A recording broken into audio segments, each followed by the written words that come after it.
பாருங்கள், நமக்கு தான் கொடுக்குறோன்னு சொல்கிற இடத்துக்கு எப்படி போகுது பாருங்கள். ஒரு வைஹெச்பி மோட்டரில் போகிற மாதிரி நான் அந்த இடத்துல கொஞ்சம் போல ஊந்து போகுது.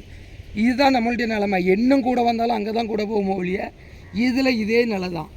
அப்போ அங்கே நிறைஞ்சிட்டுன்னு வரும், அங்கே விடுறீங்களா அதிகாரிகளே உங்கள்கிட்ட நாங்கள் ஒரு கேட்கும், எதுக்காட்டி இப்படி சரி அரசு ரூல்ஸ் தானே, யாருக்காட்டி பயப்படுறீங்க?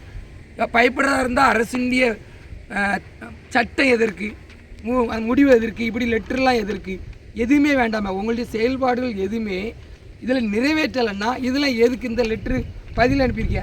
இந்த லெட்டருக்கு என்ன பதில் சொல்கிறியா? அங்கே நிறைஞ்சிட்டுன்னு இருக்கே. அப்போ நிறைஞ்சிட்டுனா இதை என்ன செய்யணும்?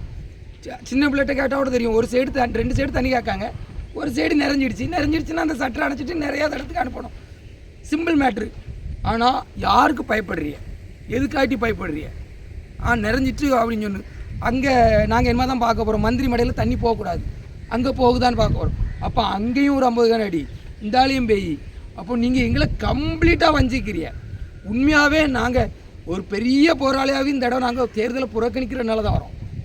பெரிய லெவலில் நாங்கள் ஃபோக்கஸ் பண்ணி தேர்தலை புறக்கணிங்க, வேறு வழி இல்லை எங்களுக்கு. நீங்கள் எவ்வளோ கெஞ்சினாலும் எங்களை ஒரு மனித லிஸ்ட்டில் புழுவாக கூட எங்களை பார்க்க மாட்டேங்கிறீங்க. ரொம்ப வேதனை. நாங்கள் எப்படி இல்லாமல் கெஞ்சி பார்த்தோம். நீங்கள் நினைக்கலாம் அப்பப்போ சத்தம் குரல் கொடுக்காங்களே என்னட்டு. நீங்கள் கேவலமாகவும் நினச்சிட்டு போங்க, என்னன்னே நினச்சிட்டு போங்க. எங்கள் வயிறு பசி நாங்கள் கடைசி வரைக்கும் கேட்டுக்கிட்டே தான் இருப்போம். நீங்கள் என்ன தடை போட்டாலும் கேட்டுக்கிட்டே தான் இருப்போம்.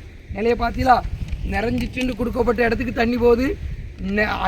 நாங்கள் இங்கே தான் அனுப்புகிறோன்னு சொல்கிற இடத்துக்கு தண்ணி வரல. இதுதான் அரசினுடைய முடிவா? இதுதான் அதிகாரிகளுடைய சட்டமா? யாருக்கு பயப்படுற? திருப்பி எங்களுக்கு தெரியல, யாருக்காட்டி நீங்கள் பயப்படுற? உங்களுக்கு அரசு ஜீவோவை நிறைவேற்றுறதா உங்கள் கடமை. அதை உங்களால் யார் நிறைவேற்ற முடியல? யார் தடுக்கா? உங்களை தடுக்கா யார்? மிரட்டினா எல்லாத்துக்கும் பயந்துட்டா ஒரு சட்டத்தையும் நிறைவேற்ற முடியாத. அப்போ தாலுகா ஆஃபீஸில் போய் மிரட்டிட்டா அங்கே உள்ள இதை பயன்படுத்த, யூனியன் ஆஃபீஸில் போய் மிரட்டிட்டா அங்கே உள்ள சட்டத்தை பயன்படுத்த முடியாது. அப்போ அப்படி ஒவ்வொரு துறையிலையும் ஒவ்வொருத்தர் வந்து மிரட்டிட்டா எந்த சட்டத்தையும் நிறைவேற்ற முடியாது.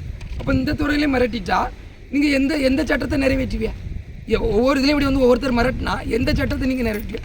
நான் ஏகிட்ட கேட்க அவளே எல்லா குளமும் ஓகே, அங்கே அனுப்பப்பட வேண்டிய குளம் நிறைஞ்சிட்டு, இதில் அனுப்பப்படாத நம்ம வைரந்துறை தான் அனுப்புகிறத இதில் போட்டிருக்கு. வைரந்துறைக்கு வர்ற தண்ணியை பாருங்கள். நாங்கள் சடைநேரிக்கு போகிற தண்ணியும் காட்டணும். இன்னும் கூட வந்தாலும் எங்கே போகணுன்னு உங்களுக்கே தெரியும். இன்னும் மந்திரி மடையெல்லாம் போய் பார்க்கணும் எவ்வளோ தண்ணி போகுதுன்ட்டு. இதுதான் நம்மளுக்குள்ள நிலையாக இருக்குது. மக்களை புரிஞ்சுடுங்க. நமக்குன்ட்டு யாரும் இல்லை. நம்மெல்லாம் அந்த பகுதி சாத்தோளம் தென்பகுதியெலாம் நம்ம ஒரு அனாமத்து ரேஞ்சு தான். நமக்காட்டி குரல் கொடுக்க எந்த நாதியும் இல்லை. குரல் கொடுக்குறவங்களையும் கேவலமாகவும் ஒரு வித்தியாசமான பிறவியாகவும் பார்க்காங்க. என்ன சும்மா கிடந்து குவிட்டே கிடக்கான், கிறுக்கு பயவுள்ள அப்படிங்கிற மாதிரி.